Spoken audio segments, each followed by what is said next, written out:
দেশের সরকারি খাতে বেতন কাঠামো নিয়ে দীর্ঘদিন ধরে যে জল্পনা-কল্পনা চলছিল, শেষ পর্যন্ত তার একটি চূড়ান্ত এবং যুগান্তকারী নতুন সিদ্ধান্ত ঘোষণা করা হয়েছে। প্রিয় সরকারি চাকরিজীবী ভাই ও বোনেরা, আজকের সকালের আপডেট নিউজে আপনাদের স্বাগত। যারা আমাদের চ্যানেলে নতুন তারা এখনই চ্যানেলটি সাবস্ক্রাইব করুন, আর হ্যাঁ, অবশ্যই কমেন্ট করে জানাবেন আপনারা কে কোন জেলা থেকে আমাদের ভিডিওটি দেখছেন। তবে চলুন কথা না বাড়িয়ে আজকের সর্বশেষ সংবাদটি জেনে নিন। শুরুতে সংশ্লিষ্ট বিভিন্ন মহলে এবং গণমাধ্যমে ৩ ধাপে বেতন বৃদ্ধির জোরালো গুঞ্জন থাকলেও শেষ পর্যন্ত এসে পরিস্থিতি এবং সিদ্ধান্তের ভিন্ন মোড় নিয়েছে। প্রশাসনিক এবং আর্থিক নানা দিক গভীরভাবে পর্যালোচনা করার পর শেষ পর্যন্ত ৩ ধাপের পরিবর্তে ২ ধাপে বেতন বৃদ্ধির বিষয়টি চূড়ান্ত করা হয়েছে এবং তা দ্রুত কার্যকর করার জন্য সংশ্লিষ্টদের নির্দেশ দেওয়া হয়েছে। মূলত সাধারণ মানুষের জীবনযাত্রার ক্রমবর্ধমান ব্যয় এবং লাগামহীন মুদ্রাস্ফীতির সাথে সামঞ্জস্য রেখে সরকারি কর্মীদের সুযোগ সুবিধা বাড়ানোর একটি ব্যাপক পরিকল্পনা নেওয়া হয়েছিল। প্রাথমিক খসড়া এবং আলোচনায় বলা হয়েছিল যে নতুন বেতন কাঠামোটি ৩ ধাপে বিন্যস্ত হবে, যাতে নিম্ন ও মধ্যম আয়ের কর্মীরা ধাপে ধাপে বেশি উপকৃত হন।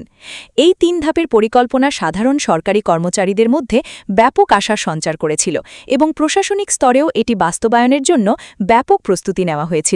তবে চূড়ান্ত অনুমোদনের সময় দেশের সামষ্টিক অর্থনৈতিক স্থিতিশীলতা বজায় রেখে কার্যকর এবং টেকসই সুবিধা নিশ্চিত করতেই ৩ ধাপের পরিবর্তে ২ ধাপে বেতন বৃদ্ধির এই চূড়ান্ত সিদ্ধান্ত নেওয়া হয়েছে।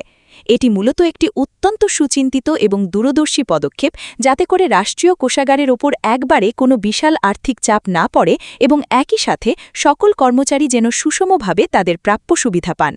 নতুন এই সিদ্ধান্তে স্পষ্টভাবে জানানো হয়েছে যে প্রথম ধাপের বেতন বৃদ্ধিটি চলতি মাস থেকেই পূর্ণাঙ্গভাবে কার্যকর হবে।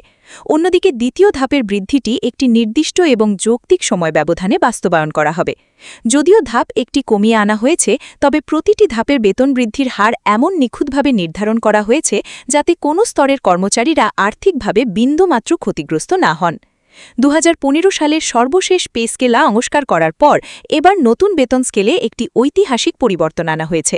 দীর্ঘদিন ধরে চলে আসা ১৫টি গ্রেডের সীমাবদ্ধতা কাটিয়ে এবার ১৬টি গ্রেডের নতুন কাঠামো চূড়ান্ত করা হয়েছে। এই নতুন গ্রেড সংযোজনের ফলে সরকারি চাকরিতে যে দীর্ঘদিনের বেতন বৈষম্য ছিল তা অনেকাংশেই কমে আসবে বলে বিশেষজ্ঞরা মনে করছেন। বিশেষ করে নিম্ন ও মধ্যম ধাপের কর্মীদের বেতন বিন্যাসে একটি কাঙ্ক্ষিত ভারসাম্য আনতে এই সিদ্ধান্ত অত্যন্ত গুরুত্বপূর্ণ ভূমিকা পালন করবে বলে মন্তব্য করেছেন সংশ্লিষ্ট নীতি নির্ধারকরা। সাধারণ চাকরিজীবীদের জন্য অন্যতম বড় এবং আকাঙ্ক্ষিত সুসংবাদ হচ্ছে সিলেকশন গ্রেড ও টাইম স্কেল পুনরায় চালু করার জোরালো সুপারিশ। দীর্ঘদিন ধরে এই সুবিধাটি বন্ধ থাকায় অনেক কর্মকর্তা-কর্মচারী চরম হতাশার মধ্যে ছিলেন। এবার এই বিষয়টি আংশিক বেতন স্কেলে প্রথম ধাপেই অন্তর্ভুক্ত করার প্রস্তাব দেওয়া হয়েছে। এর ফলে পদোন্নতি বঞ্চিত অসংখ্য কর্মকর্তার আর্থিক ক্ষতি সহজেই পুষিয়ে নেওয়া সম্ভব হবে এবং চাকরিতে দীর্ঘমেয়াদী একই পদে থাকার যে চরম হতাশা তা চিরতরে দূর হবে। এটি মাঠ পর্যায়ের কর্মকর্তাদের কাজের প্রতি আগ্রহ এবং উদ্দীপনা কয়েক গুণ বাড়িয়ে দেবে বলে আশা করা হচ্ছে। প্রশাসনিক সংস্কারের অংশ হিসেবে সচিবদের পক্ষ থেকে এসেছে আরও একটি যুগান্তকারী এবং সাহসী সিদ্ধান্ত। সরকারি চাকরিতে দীর্ঘদিনের একটি বড় বিতর্ক ছিল ব্লক পোস্ট প্রথা নিয়ে। এবার সেই ব্লক পোস্ট প্রথা বাতিলের চূড়ান্ত অনুমোদন দেওয়া হয়েছে। সচিব কমিটির এই যুগান্তকারী সিদ্ধান্তের ফলে এখন থেকে নির্দিষ্ট পদে আটকে থাকা কর্মকর্তারা তাদের নিজস্ব মেধা, দক্ষতা ও জ্যেষ্ঠতার ভিত্তিতে পরবর্তী ধাপে বা পদে যাওয়ার অবাধ সুযোগ পাবেন। এই ইতিবাচক পদক্ষেপ আমলাতন্ত্রের জটিলতা ও স্থবিরতা কমিয়ে পেশাদারিত্বের এক নতুন দিগন্ত উন্মোচন করবে বলে সবাই বিশ্বাস করেন। সব জল্পনা কল্পনার অবসান ঘটিয়ে আগামী ১০ মে চূড়ান্ত গ্যাজেট প্রকাশ করতে যাচ্ছে অর্থ মন্ত্রণালয় কর্তৃপক্ষ। এই গ্যাজেটে বেতন বৈষম্য দূরীকরণ সহ পূর্বের প্রায় সকল যৌক্তিক দাবি বাস্তবায়নের বিষয়টি শতভাগ নিশ্চিত করা হয়েছে। সংশ্লিষ্ট নির্ভরযোগ্য সূত্র মতে এই নতুন গ্যাজেটটি কার্যকর হলে সরকারি কর্মকর্তাদের বেতন কাঠামো ও সুযোগ সুবিধার ক্ষেত্রে এক ঐতিহাসিক ও যুগান্তকারী পরিবর্তন আসবে।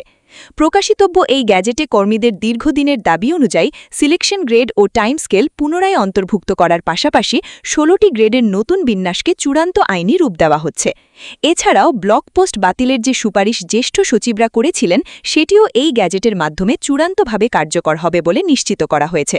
এর পাশাপাশি চিকিৎসা ভাতা, অবসর সুবিধা এবং যাতায়াত ভাতার ক্ষেত্রেও উল্লেখযোগ্য হারে নতুন সুযোগ সুবিধা সংযোজন করার জন্য জরুরি সুপারিশ করা হয়েছে বর্তমান বাজার পরিস্থিতি বিবেচনা করে।